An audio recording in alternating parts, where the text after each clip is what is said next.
E hoje eu quero trazer uma palavra de consolo, de conforto para o seu coração. E o texto que eu quero repartir com vocês hoje é uma das narrativas mais lindas da Bíblia, que está registrada lá no primeiro livro de Samuel, no capítulo 1. E eu peço que você abra sua Bíblia comigo. 1 Samuel, capítulo 1, a partir do verso 1. Eu estava falando com os pastores agora há pouco, que eu gosto de morar num livro da Bíblia, de me concentrar num livro da Bíblia. E eu escrevi recentemente o comentário de 1 Samuel, e se Deus quiser, termino esta semana o comentário de 2 Samuel. E esses dois livros históricos são fascinantes,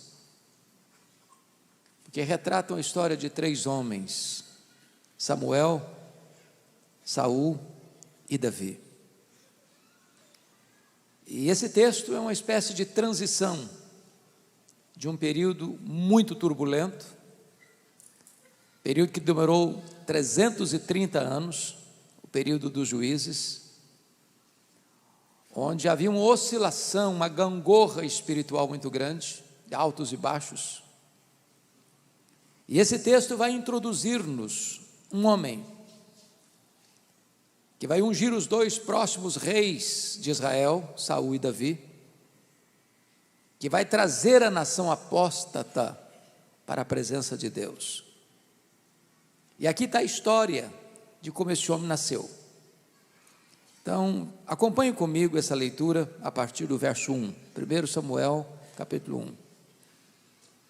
Houve um homem de Ramataim Zofim, da região montanhosa de Efraim, cujo nome era Eucana, filho de Jeorão, filho de Eliú, filho de Tou, filho de Zufi, efraimita. Tinha ele 2 mulheres, uma se chamava Ana e a outra Penina. Penina tinha filhos, Ana, porém, não os tinha. Este homem subia da sua cidade de ano em ano, a adorar e a sacrificar ao Senhor dos Exércitos em Siló. Estavam ali os 2 filhos de Eli, Rofni e Finéias, como sacerdotes do Senhor. No dia em que Eucana oferecia o seu sacrifício, dava ele porções deste a Penina, sua mulher, e a todos os seus filhos e filhas. A Ana, porém, dava porção dupla, porque ele a amava, ainda mesmo que o Senhor a houvesse deixado estéril. A sua rival a provocava excessivamente para irritar, porquanto o Senhor lhe havia cerrado a madre. E assim o fazia ele de ano em ano. E todas as vezes que Ana subia à casa do Senhor, a outra irritava, pelo que chorava e não comia. Então Eucana, seu marido, lhe disse: Ana, por que choras? E por que não comes? E por que estás de coração triste? Não te sou eu melhor do que 10 filhos? Após terem comido e bebido em Siló, estando Eli, o sacerdote, assentado numa cadeira junto a um pilar do templo do Senhor, levantou-se Ana e com amargura de alma orou ao Senhor e chorou abundantemente e fez um voto dizendo: Senhor dos exércitos, se benignamente atentares para a aflição da tua serva e de mim te lembrares, e da tua serva te não esqueceres, e lhe deres um filho varão, ao Senhor o darei por todos os dias da sua vida, e sobre a sua cabeça não passará navalha. Demorando-se ela no orar perante o Senhor, passou ele a observar-lhe o movimento dos lábios, porquanto Ana só no coração falava. Seus lábios se moviam, porém não se lhe ouvia voz nenhuma. Por isso Eli a teve por embriagada e lhe disse: Até quando estás tu embriagada? Aparta de ti esse vinho.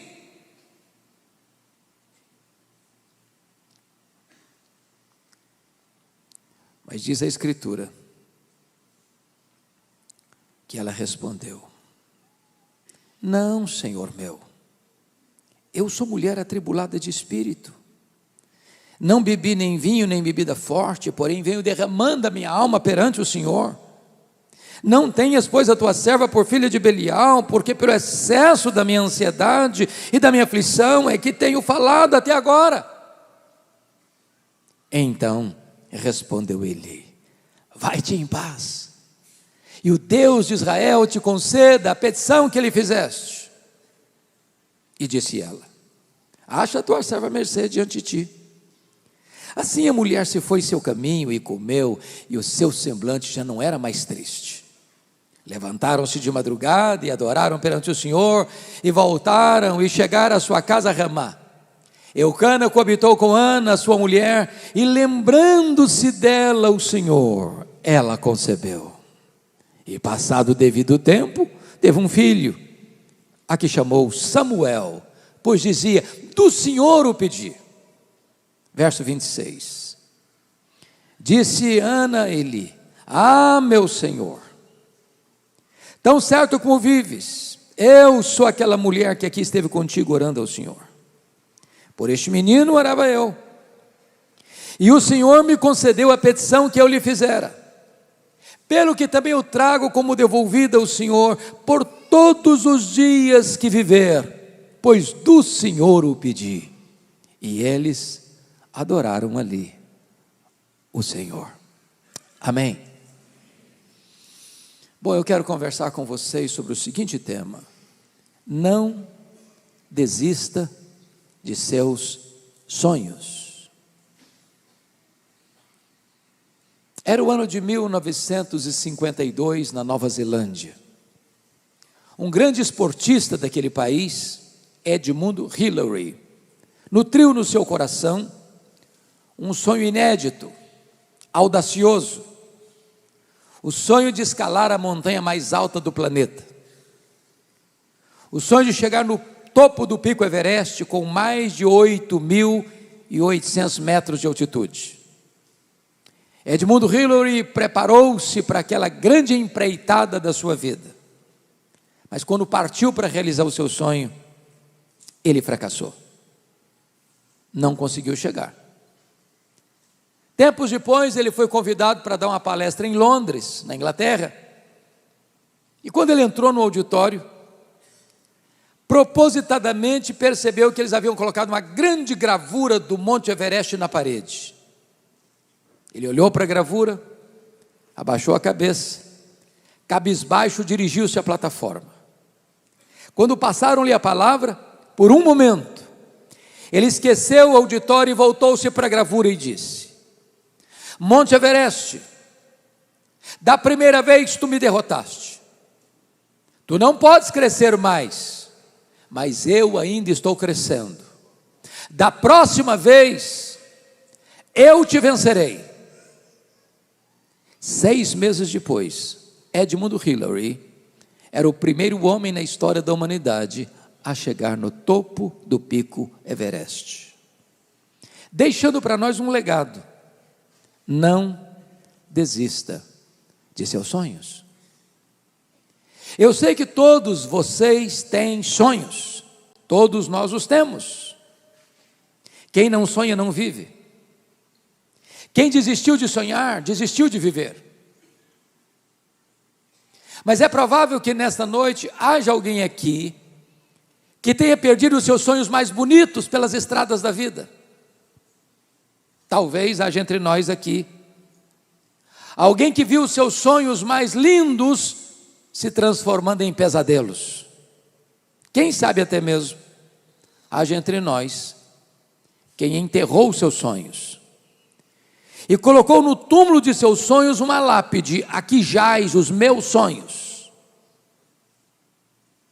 Eu quero encorajar você a trazer de volta esses sonhos e colocá-los hoje na presença de Deus, porque estamos na presença daquele que faz maravilhas ainda hoje. Para quem não há impossíveis, o Deus que opera milagres, o Deus Todo-Poderoso. Esse texto nos fala de uma mulher que tinha um sonho legítimo. sonho bonito, sonho de ser mãe. Mas o texto diz que ela é estéril. Seu ventre é um deserto. Seu sonho está sendo adiado. E eu fico imaginando que se Ana fosse nossa contemporânea, ela enfrentaria algumas abordagens. Acho que a primeira delas seria o seguinte: Ana, você é uma mulher tão crente, você ora tanto, você está aí estéril. Você deve fazer uma análise mais meticulosa da sua árvore genealógica, porque é muito provável que haja alguma maldição hereditária incrustada aí na sua família. Enquanto você não quebrar a maldição hereditária, você não vai ficar curada. Só que o problema de Ana não era a maldição hereditária. Se Ana vivesse hoje, alguém chegaria para ela como os amigos de Jó, dizendo o seguinte: Ana, ninguém sofre sem causa. Toda causa tem um efeito. Você está estéril? Tem coisa errada na sua vida. Enquanto você não confessar esse pecado, você não vai ficar curada. Só que o problema de Ana não era pecado escondido. Se Ana vivesse hoje, talvez alguém mais audacioso chegaria para ela, dizendo o seguinte: Ana, deve ter algum demônio da esterilidade escondido aí na sua vida. O que você precisa fazer aí num culto de libertação. Só que o problema de Ana não era demônio. Confira comigo o versículo 5, por favor. Está escrito aí que o próprio Deus a deixou estéril. Confira o verso 6. Está escrito que o próprio Senhor cerrou a sua madre. De tal maneira que a doença de Ana não tem a ver com maldição hereditária, não tem a ver com pecado escondido, não tem a ver com demônio. A doença de Ana tem a ver com Deus. Bom, mas isso dá um nó na nossa cabeça. Porque se Deus é bom, e Deus é. Se Deus tem o melhor para nós, e Deus tem, como é que Deus pode adiar os nossos sonhos e os nossos sonhos mais legítimos? É sobre isso que quero conversar com vocês. Em primeiro lugar, Deus adia os nossos sonhos para nos ensinar a verdade gloriosa, que o Deus das bênçãos é melhor do que as bênçãos de Deus. A maior necessidade nossa não é de bênção, é do abençoador. Não é de coisas, é de Deus. Você poderia ter todas as dádivas de Deus, todas as benesses da graça comum de Deus: saúde, prosperidade, família, amigos, reconhecimento. Se você não tem Deus, tudo isso não é capaz de preencher o vazio do seu coração. Só Deus satisfaz a sua vida. Porque o sonho de Ana foi adiado, ela começa a buscar a Deus como nunca buscara outrora. Para ela entender que ela precisava colocar Deus no topo da sua agenda, no primeiro lugar do seu coração.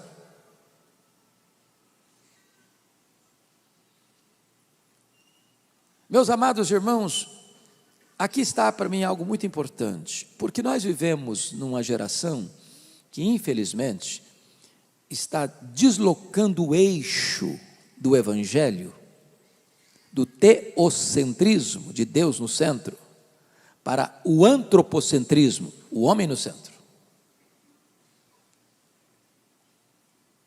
Às vezes as pessoas acham que é a vontade do homem que tem que prevalecer no céu, e não a vontade de Deus que tem que prevalecer na terra. Então, quando nós colocamos coisas no lugar de Deus, ou achamos que qualquer outra pessoa possa ocupar o lugar de Deus, então Deus adia os nossos sonhos para nós entendermos que Ele é melhor do que as suas bênçãos. Segundo lugar, sabe por que Deus adia os nossos sonhos? Deus adia os nossos sonhos para entendermos que tudo que somos E tudo que temos veio de Deus, é de Deus e deve ser devolvido para Deus.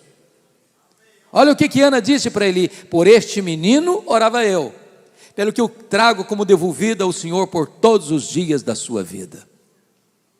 Se Ana não tivesse entendido isso, Samuel teria sido um ídolo na sua vida. A vida dela ficaria gravitando ao redor de Samuel.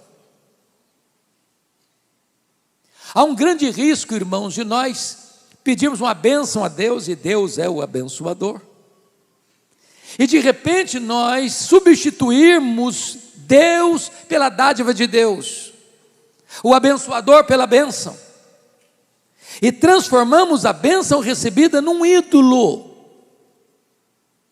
Por exemplo, nós pedimos para Deus prosperidade, e Deus dá prosperidade. A bênção do Senhor enriquece, com ela não tem desgosto. Riquezas e glórias vêm de ti, disse Davi. É Deus quem adestra as nossas mãos para adquirirmos riquezas, diz as Escrituras. Aí a pessoa começa a prosperar financeiramente. Aí ela não tem mais tempo para Deus. Está muito ocupada. Não pode vir numa vigília de oração, não pode vir numa reunião de grupo familiar, não pode frequentar mais as reuniões durante a semana, porque ela está tão ocupada cuidando das bênçãos de Deus, que ela não tem mais tempo para Deus. Na verdade, ela transformou a bênção de Deus num ídolo e num substituto de Deus. É importante você entender que a vida que você tem é de Deus, a saúde que você tem é de Deus, a casa que você mora é de Deus, o carro que você anda é de Deus, o salário que você recebe é de Deus, a inteligência que você tem vem de Deus, a família que você tem recebeu de Deus, tudo é de Deus. Então consagre de volta para Deus o melhor daquilo que Deus tem dado para você. Não faça da bênção de Deus um ídolo na sua vida. Não substitua o Criador pela criatura, o doador pela dádiva, o abençoador pela bênção. Mas em terceiro lugar, sabe por que Deus adia os nossos sonhos? Deus adia os nossos sonhos porque os planos de Deus são melhores e maiores do que os nossos melhores sonhos. Qual era o sonho de Ana? Apenas ser mãe. Qual era o projeto de Deus na vida de Ana? Que ela fosse mãe do maior profeta, do maior sacerdote, do maior juiz de Israel, do homem que haveria de trazer de volta a nação apóstata para a presença de Deus.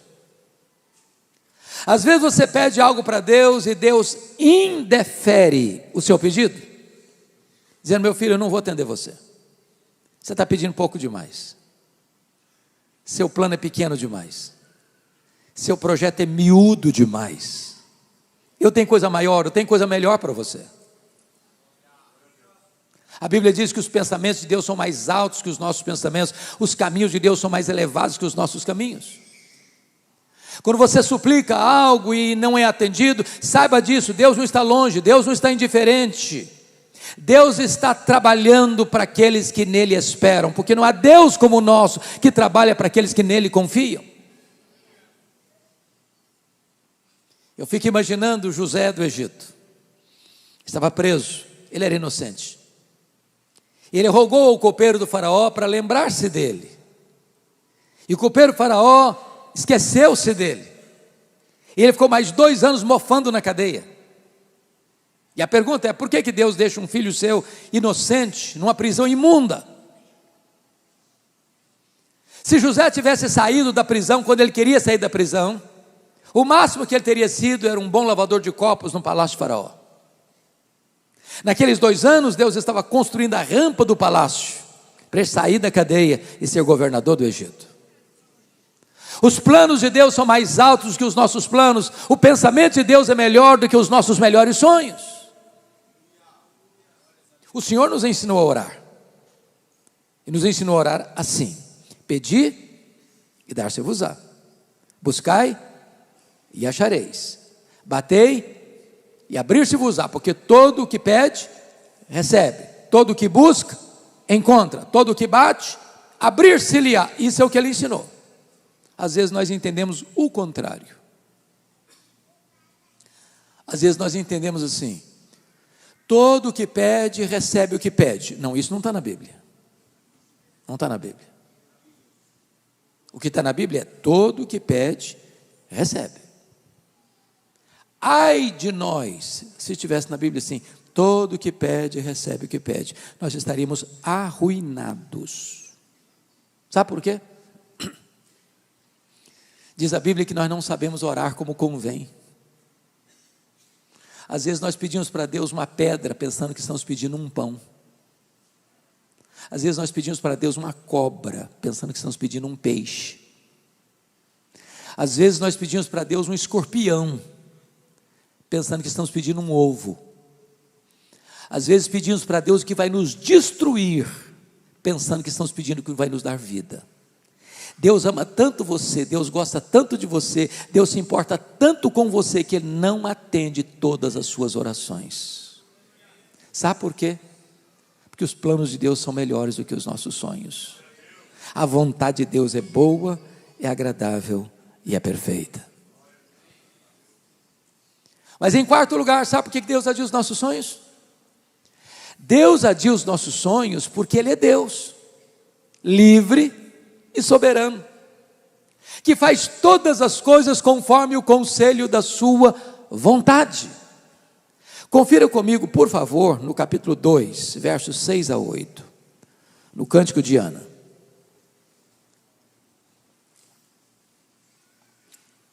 Ana diz assim: o Senhor é o que tira a vida e a dá, faz descer a sepultura e faz subir. O Senhor empobrece e enriquece, abaixa e também exalta.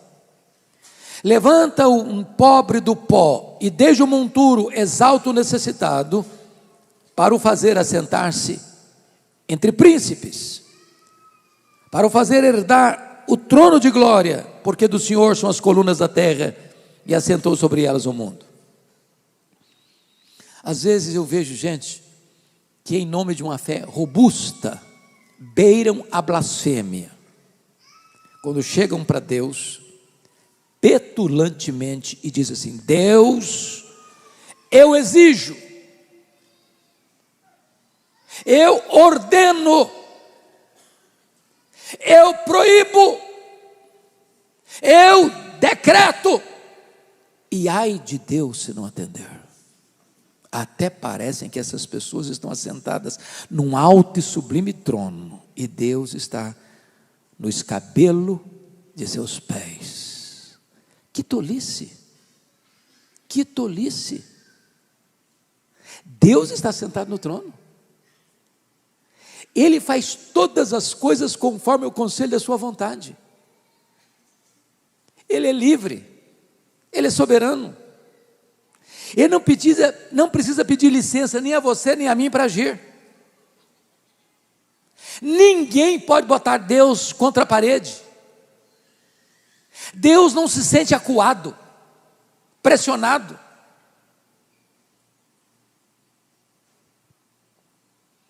Por outro lado,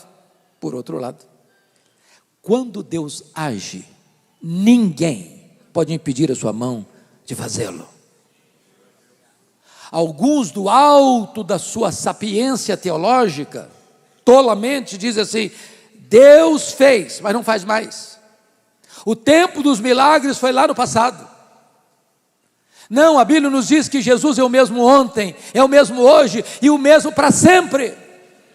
O nosso Deus não está aposentado, Ele não está numa cadeira de balanço, Ele está no trono.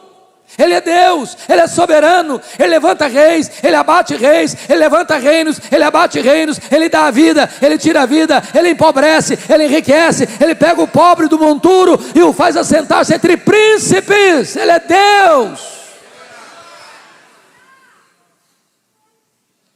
Eu fico imaginando que Ana, como uma mulher crente que era, bem instruída, como os crentes de fato são, eu acho que ela deve ter procurado o melhor tratamento para a sua saúde em Ramá.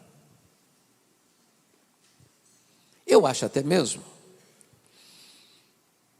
que Ana trazia na sua bolsa, que toda mulher tem uma bolsa, e os homens até hoje não conseguem entender porque elas gostam tanto de bolsa. Eu acho que ela trazia nessa bolsa os últimos exames da junta médica de Ramá, dizendo para ela assim: não tem jeito. Mas Ana entendia outra coisa: se Deus quiser, tem jeito. Por isso ela orava, por isso ela chorava, por isso ela insistia com Deus, porque na verdade não tem causa perdida para Deus, não tem doença incurável para Deus, não tem casamento sem recuperação para Deus. Deus pode tudo quanto Ele quer. Basta uma palavra, basta um sinal do seu favor.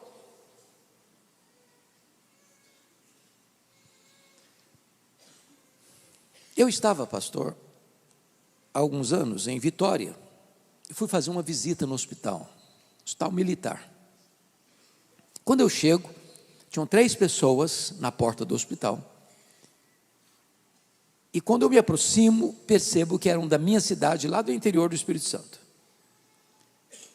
Uma das pessoas era uma jovem de 17 anos. Estava com um câncer no estado avançado, com metástases no seu corpo. E o médico lá do interior, não tendo CTI, disse: você precisa de um tratamento mais intenso. Aqui nós chegamos ao fim, não tem mais o que fazer. Você precisa ir para Vitória, você precisa de um CTI. Ela chega no hospital, não tinha plano de saúde, também não tinha vaga. E eu, amigo do diretor do hospital, entrei no seu escritório, conversei com ele. Por um bom tempo eu disse: pastor, não tem jeito, você não pode tirar um paciente para botar outro. Hoje eu não posso receber essa pessoa aqui. Confesso que voltei um pouco frustrado para a porta do hospital e disse para ela: minha filha, não tem jeito, aqui não tem jeito. Mas naquele dia eu fiz algo que eu não tenho o hábito de fazer, nem me recordo se repetir essa cena de novo. Mas naquele momento o Senhor me impulsionou a fazer uma coisa. Eu disse para ela: filha, aqui não tem vaga para você, mas nós podemos falar com quem não só pode arrumar uma vaga para você, mas pode curar você. E ali na porta do hospital eu impus as mãos sobre ela e orei para que Deus a curasse. Terminei de orar, aproxima-se um rapaz que também conhecia a moça e disse: essa moça tem um médico que é primo dela, numa outra cidade aqui do estado, e lá tem CTI. Falei: então vamos ligar para lá. Pegamos o telefone, ligamos, ele atendeu, disse: pode trazer, tem vaga. 180 quilômetros. Ela leva todo o pacote de exames, ele examina o problema, a gravidade da situação, seus órgãos vitais muito atingidos.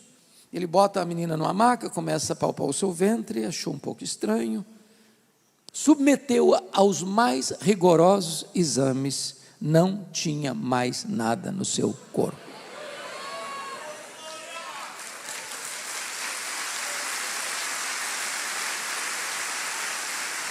Sabe quanto tempo tem isso? 20 anos.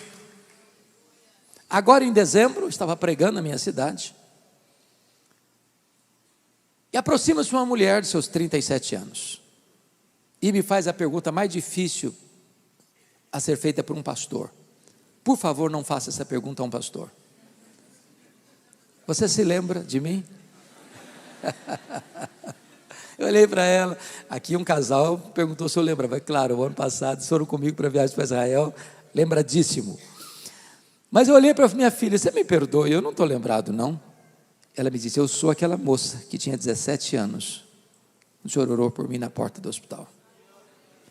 Tem 20 anos e Jesus me curou naquele dia. Tem plena saúde para a glória de Deus.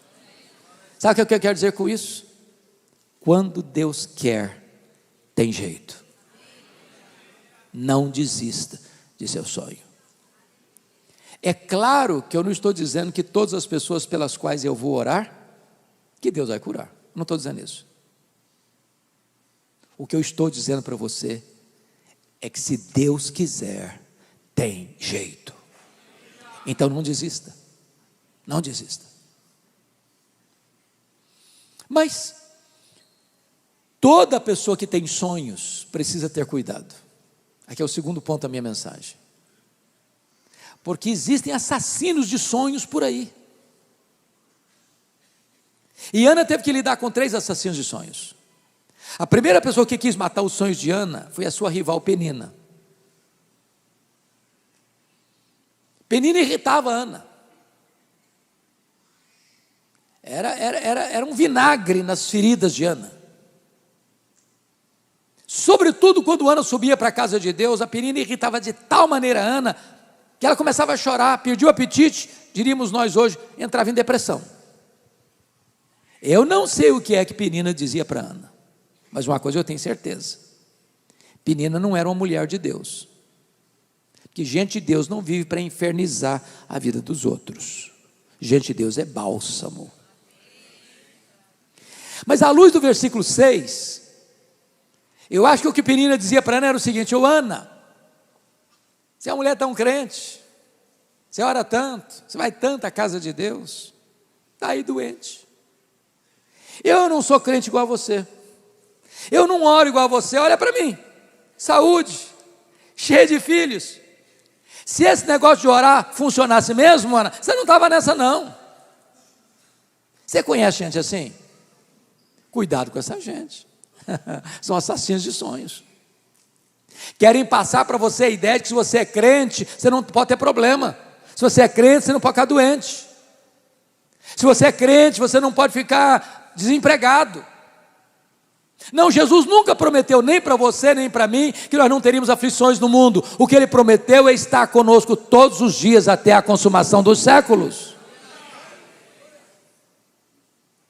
A segunda pessoa que quis matar os sonhos de Ana foi o sacerdote Eli.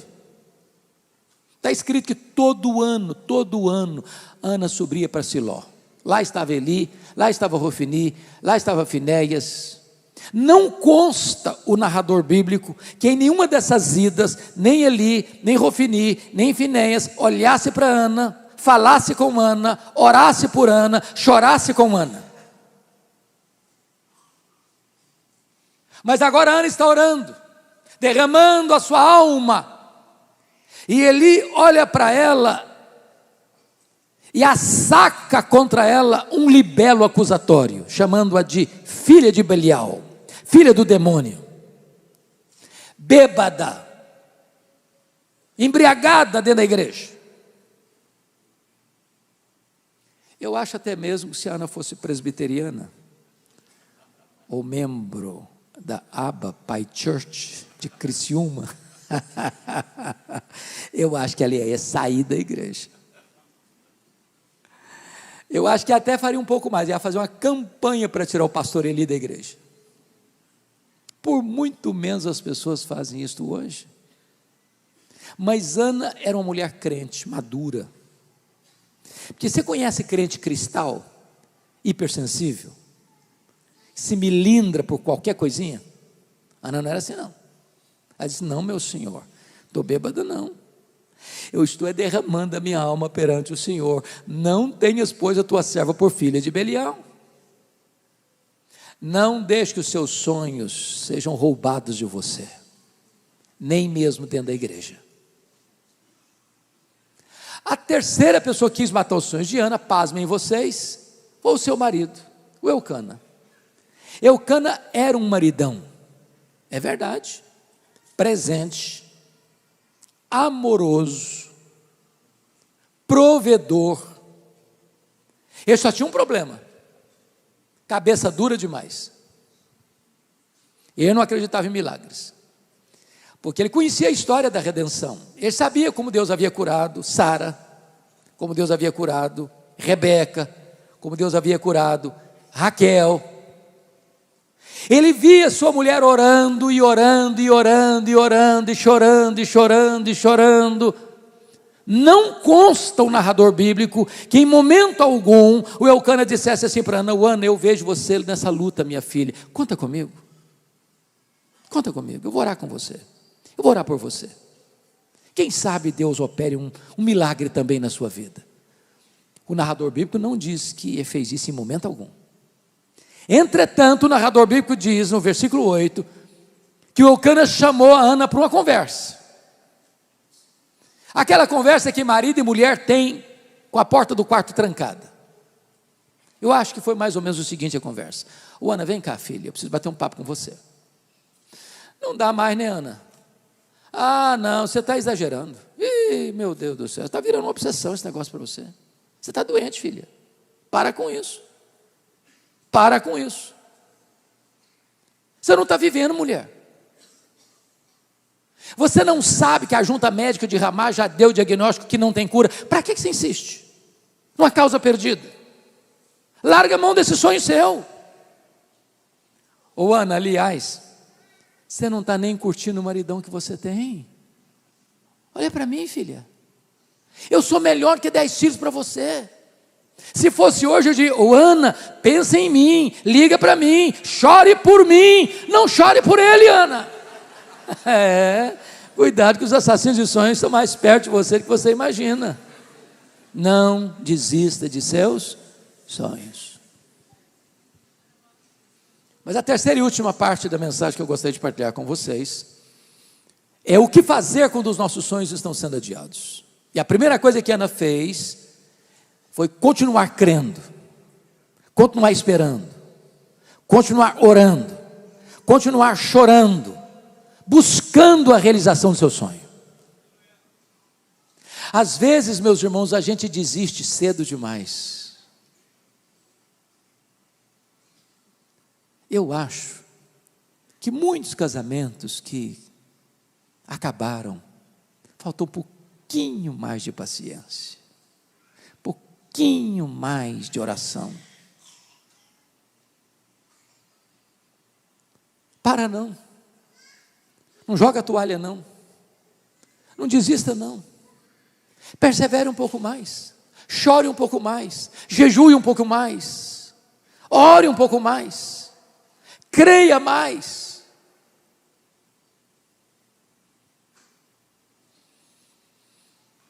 Há um pastor metodista chamado Norman Vincent Peale. E esse pastor escreveu o seu primeiro livro, O Poder do Pensamento Positivo. Todo escritor, ao escrever o seu primeiro livro, enfrenta certa dificuldade para publicá-lo. E ele, ao término do seu livro, procurou uma editora. Aliás, várias.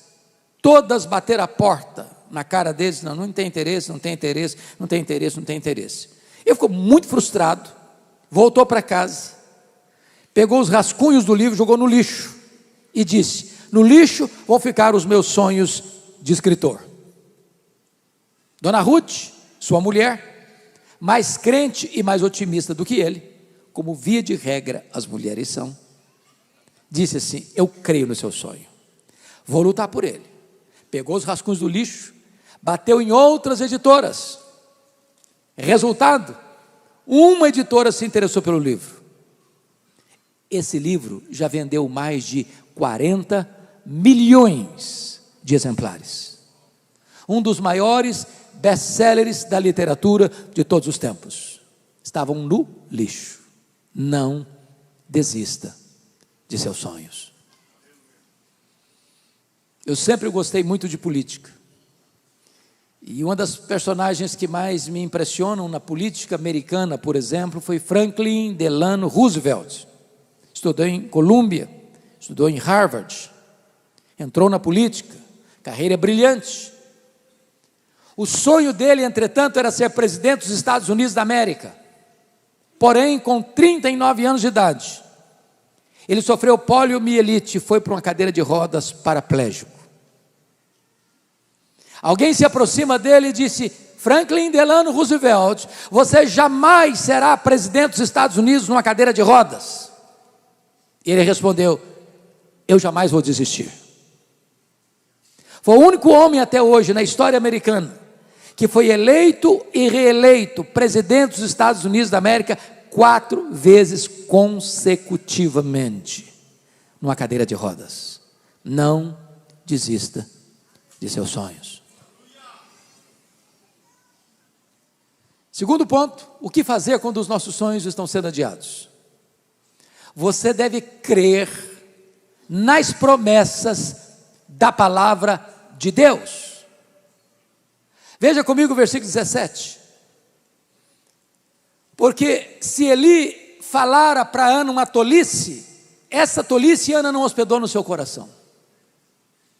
Meus irmãos, notinha de rodapé aqui. Notinha de rodapé. Pastor, eu já vi, nesses 41 anos de ministério, gente doente mesmo. Porque um dia escutou do pai, ou da mãe, ou do marido, ou da esposa, ou do patrão, ou até de um líder religioso, uma palavra torta, que entrou como uma flecha envenenada no coração, e aquilo adoeceu a alma. Se alguém falar para você uma palavra torta, não hospede essa palavra no seu coração.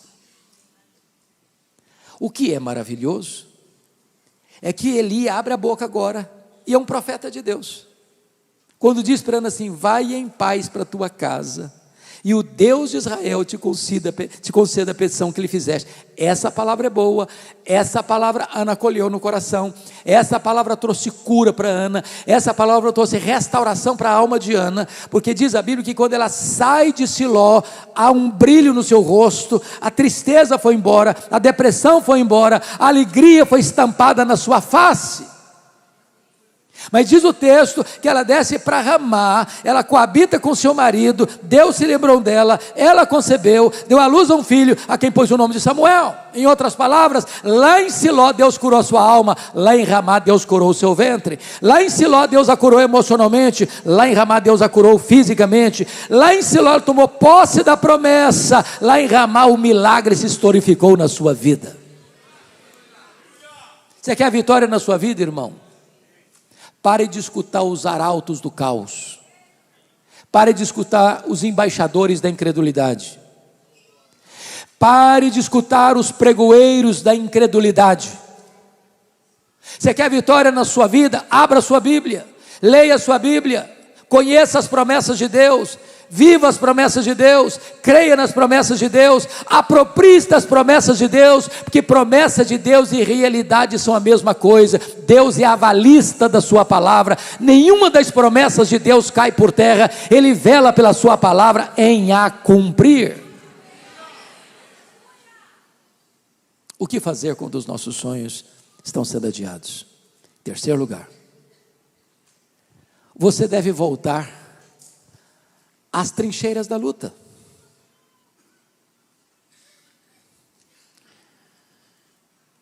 Entendamos isso. O que Ana queria? Ser mãe. No plano humano, fala no plano humano, bem nosso aqui. O que Ana fazia o tempo todo? Chorava. Semblante abatido. Uma mulher que chora, e o semblante está abatido, ela nem sequer consegue atrair seu marido.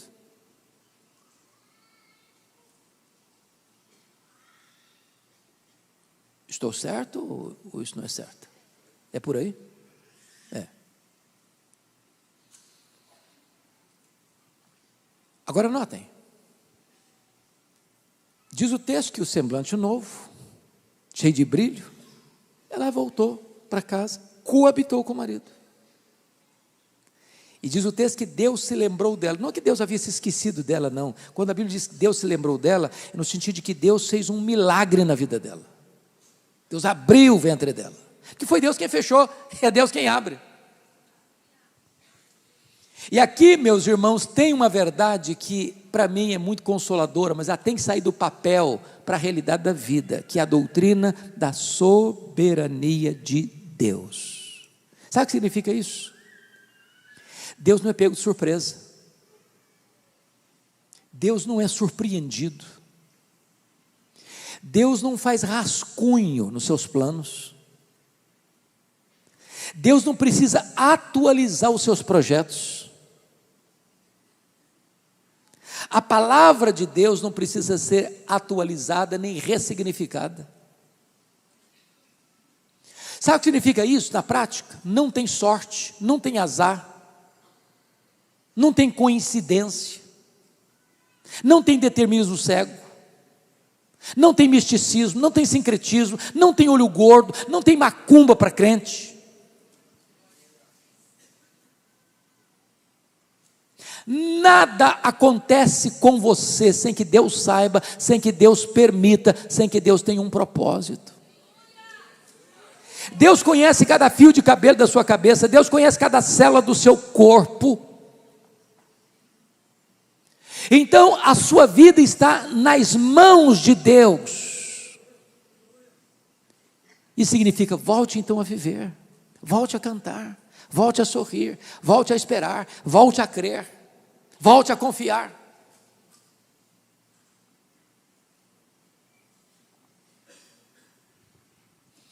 Crente tem que ser animado, sabia?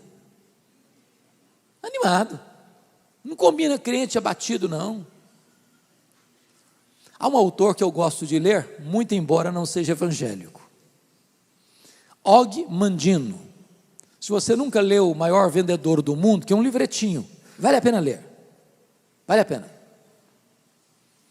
Mas o que me impressiona em Og Mandino é que aos 30 anos de idade, ele está falido financeiramente, bêbado, jogado numa sarjeta, abandonado pela esposa e pela filha, pensando em suicídio. 10 anos depois, Og Mandino está no topo da fama mundial, escrevendo livros lidos e traduzidos para outros idiomas, encorajando as pessoas a viverem com otimismo. E eu fico pensando, se um cara que não é crente consegue viver com otimismo, e nós, servos do Deus Altíssimo, que podemos dizer, este é o dia que o Senhor fez, alegremo-nos e regozijemo-nos nele. Todo dia você deve abrir a porta do seu quarto e dizer, meu Deus, pode ser hoje, aquela causa, aquela luta, Senhor, pode ser hoje. Hoje é um dia único, hoje é um dia de oportunidades, hoje é um dia de andar na tua presença, hoje é um dia de eu fazer a tua obra, hoje é um dia de eu experimentar os teus milagres. O que é curioso é que no seu livro autobiográfico, o Og Mandino dá um conselho muito simples e prático para você começar o seu dia animado. Me permita perguntar, qual o principal jornal de Santa Catarina? Jornal impresso. Qual o principal? Diário Catarinense. Então o conselho é o seguinte, bem de manhã, antes do café. Ninguém hoje compra mais jornal quase, né? Mas vamos imaginar que você, 20 anos atrás, vai lá na banca, compra o Jornal Catarinense. Abre o jornal. Só um detalhe, por favor. Não comece a leitura pelas páginas políticas, você vai ficar depressivo. Pula essa página, pula logo. Claro, você não vai querer começar o seu dia lendo as páginas econômicas, porque o negócio está ficando esquisito. Então, pula logo também essa página. Bom, você não é tão corajoso para começar o seu dia lendo as páginas policiais, você vai ficar com medo de sair de casa, então pula também essa página. Bom, gente, vocês também não vão querer começar lendo o seu jornal pelas páginas esportivas, porque se você, como eu, um flamenguista, nós não estamos nada contentes com o que aconteceu ontem à noite. Então pula essa página também. Você quer começar o seu dia animado?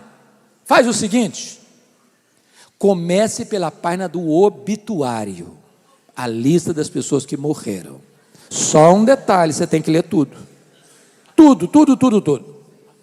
Quando você terminar essa leitura, você vai descobrir algo fantástico. Você vai descobrir que o seu nome não está nesta lista. Você vai descobrir que as pessoas que estão nesta lista dariam tudo para estar no seu lugar, mas elas estão mortas. Você vai descobrir que você está vivo, e se você está vivo, um milagre de Deus pode acontecer na sua vida hoje. Não desista de seus sonhos.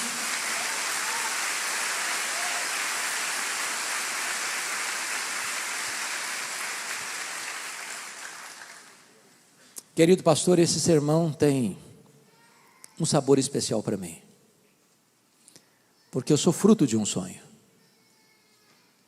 Meus pais moravam numa região muito pobre, no interior do Espírito Santo, nos idos de 1958. Não tinha estrada, não tinha carro, não tinha médico. Quando uma pessoa ficava doente, ela era transportada 40 quilômetros, onde ficava o médico, numa padiola, um lençol amarrado, num varal, e duas pessoas caminhando até lá. A minha mãe estava grávida do seu último filho, no estado adiantado de gravidez. Caiu gravemente enferma. Meu pai sabia que ela não suportaria uma viagem de padiola de 40 quilômetros.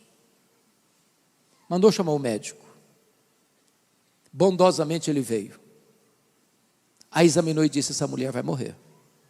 Ela está muito doente, ela está muito fraca, e a criança que está no ventre dela está em agonia de morte. A única chance de salvar esta mulher é sacrificar a criança. Se não tirar a criança, impossível dela sobreviver. A minha mãe, que já era uma mulher crente na época, tomou uma outra decisão. Disse: eu não abro mão desse filho, eu não desisto desse filho. Eu estou pronto a morrer com ele, a morrer por ele, a dar minha vida por ele, mas eu não desisto dele. E naquele momento a minha mãe fez um voto para Deus e disse: meu Deus, se tu poupares a vida do meu filho, se tu poupares a minha vida, eu consagro este filho para ti, para que ele seja um pregador da tua palavra, para que ele seja um pastor. Deus ouviu a oração da minha mãe e eu nasci.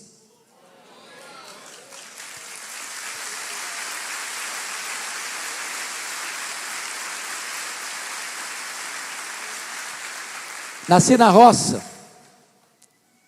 Fui calçar meu primeiro par de sapatos com 8 anos de idade, com as mãos calejadas. Aonde eu morava não tinha escola, só escola primária. Nunca ninguém tinha saído dali para fazer além de 4ª série primária. Desde criança que eu me entendo por gente, eu sempre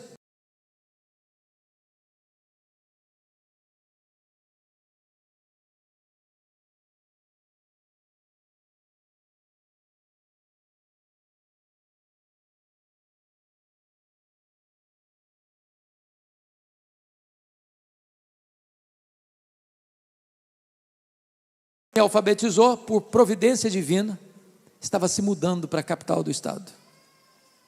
E sabendo do meu sonho de estudar, ela me perguntou: você tem coragem de vir comigo? Eu respondi para ela: se os meus pais deixarem, eu vou. Eu nunca tinha dormido uma noite fora de casa. Com 12 anos, eu nunca tinha visto uma lâmpada elétrica, era lamparina de querosene. Com 12 anos, eu nunca tinha visto um aparelho de televisão. Com 12 anos, eu nunca tinha entrado numa cidade. Com 12 anos, eu deixei meus pais, subi na carroceria de um caminhão e fui parar no pior bairro da Grande Vitória, Cobi de Baixo, dentro de um mangue, do lado de um prostíbulo, um barraco de tábuas de 4 cômodos, com 10 pessoas. Louvo a Deus pela minha professora. Mas foram tempos dificílimos. Muitas vezes, irmãos, muitas vezes, eu namorei um pão de sal na vitrine de um botequim, com o estômago fuzilado pela fome, e não tinha dinheiro para comprar um pão de sal para comer.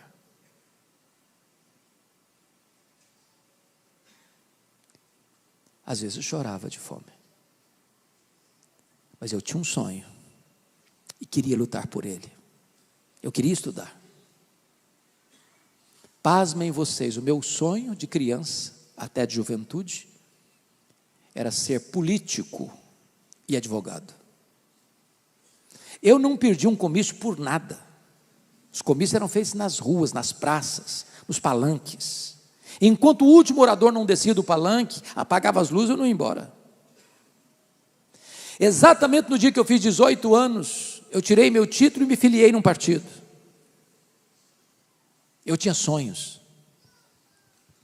Um dia, conversava com um presbítero muito experiente, e abri meu coração para eles: olha, quando eu realizar meus sonhos de ser um advogado de projeção e um político bem-sucedido, no final da minha carreira, da minha vida, eu quero entrar num seminário, para dedicar o restante da minha vida à obra de Deus. E esse homem botou o dedo no meu nariz, literalmente. Você quer dar as sobras para Deus.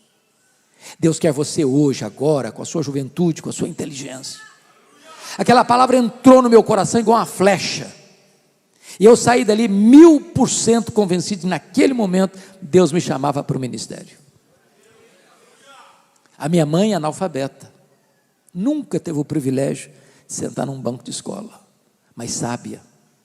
Ela nunca me contou o projeto dela com Deus, porque a oração dela era essa: eu não quero influenciar e induzir meu filho. Se tu tens este plano, cabe ao Senhor chamá-lo. Quando eu liguei para minha mãe naquele dia: mamãe, Deus me chamou para o ministério, eu vou para um seminário. Ela disse: meu filho, por esta causa eu orava antes de você nascer.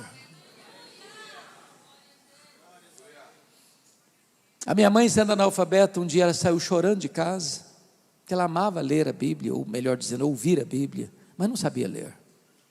Ela encontrou uma cartilha rasgada, e ela pegou aquela cartilha e disse: meu Deus, o Senhor já fez um milagre na minha vida, o Senhor podia fazer outro, me ensine a entender isso aqui. E ela aprendeu a ler sozinha, naquela cartilha, lia fluentemente a sua Bíblia. Antes dela partir para o Senhor, em 1995, ela me chamou à sua casa, disse: filho, eu preciso lhe contar uma história com mais detalhes, vem na minha casa. Ela me contou os detalhes dessa história, e me disse mais. Ela era muito doente.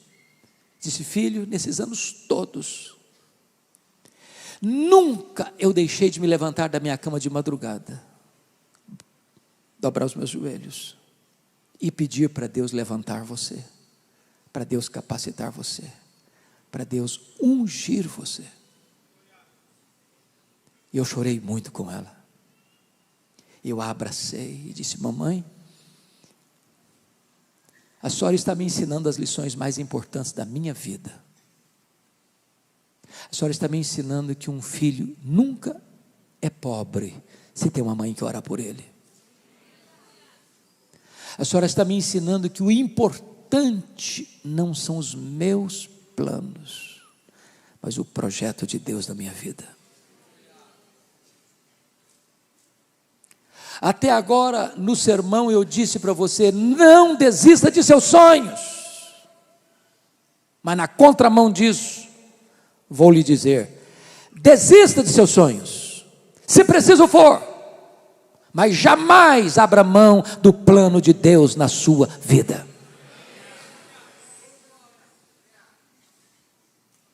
Eu quero orar com vocês nessa noite. E me permita, pastor, em primeiro lugar, eu gostaria de fazer uma oração muito específica. Se nós temos alguma irmã querida, ou algum irmão querido, que anseia ser pai, ou anseia ser mãe, está fazendo tratamento há tempos, há anos, eu queria orar especificamente por vocês, primeiramente. Deus tem me dado a bênção de ver respostas tão lindas nesse sentido. Então, enquanto a igreja, eu gostaria que todos agora estivessem em momento de oração, com os olhos fechados, para não constranger ninguém. E se você está aqui hoje, mulher, homem, e espera de Deus um milagre nesta área, de conceber, de ter filhos, onde você está? Levanta a sua mão, eu quero orar em seu favor. Amém. amém, amém, amém, amém, amém, amém, amém, amém, amém, amém, amém, amém, amém. Deus,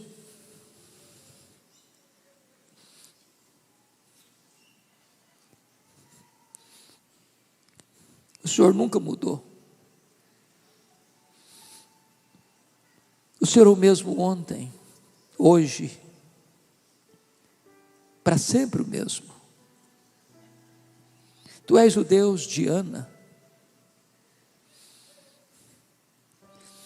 o Deus que abriu o ventre de Ana.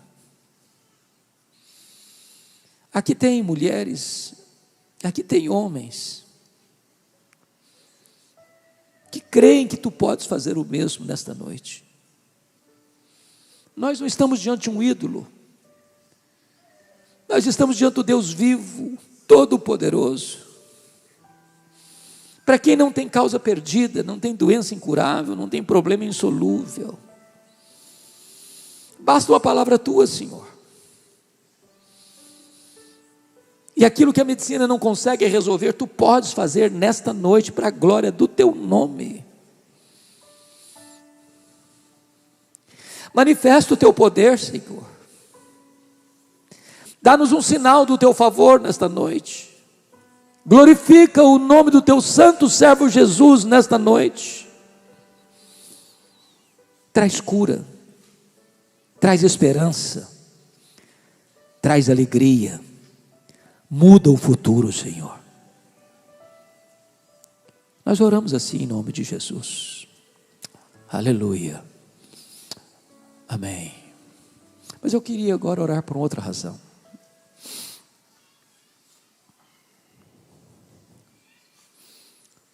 Você que veio aqui hoje, está passando uma luta no seu casamento, na sua família.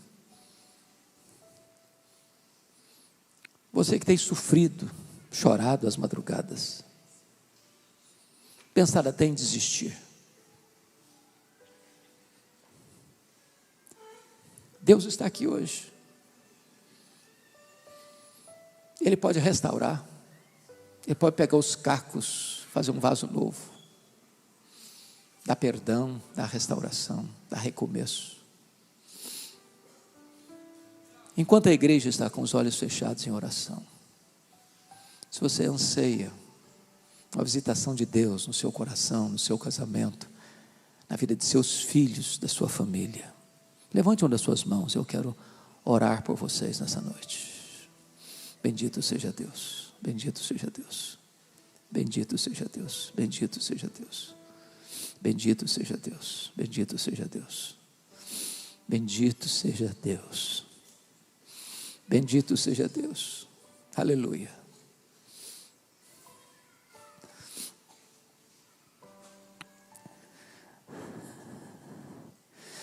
Senhor Deus, Tu és o Deus da família, Tu és o Deus da cura, Tu és o Deus do perdão, Tu és o Deus da segunda chance, Tu és o Deus do recomeço, Tu és o Deus que pega os cacos da nossa vida e faz um vaso novo. Eu te peço agora, Deus, que restaures o casamento dos teus filhos e das tuas filhas.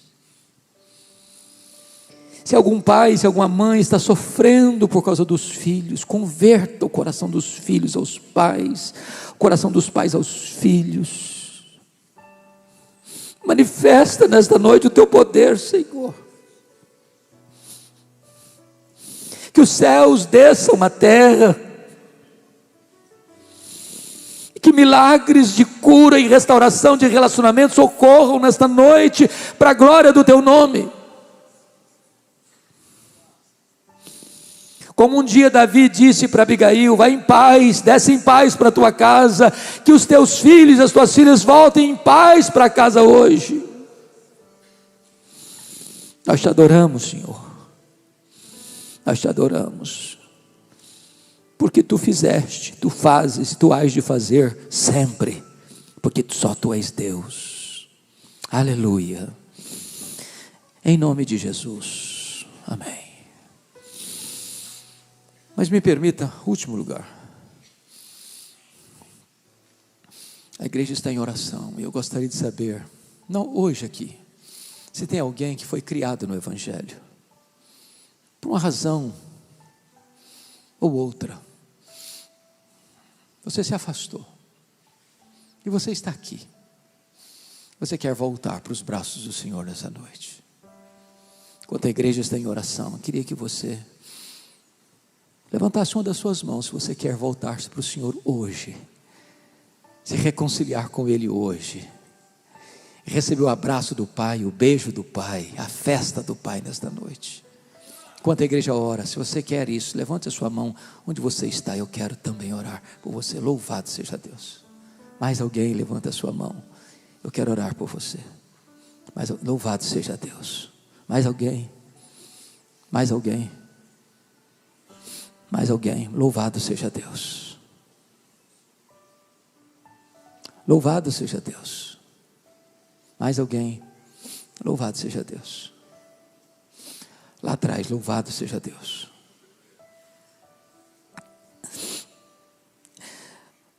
Meu Deus, Deus de toda graça, nós te adoramos, porque há alegria na casa do Pai nesta noite. A festa diante dos teus anjos nesta noite.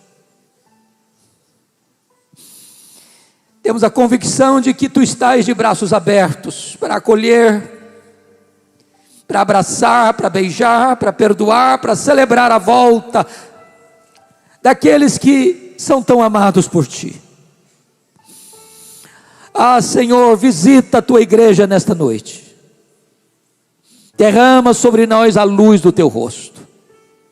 Sê propício a nós. Vivifica o nosso coração, para que jamais abramos mão do teu propósito para a nossa vida. Em nome de Jesus. Aleluia. Amém. Deus abençoe, amados irmãos.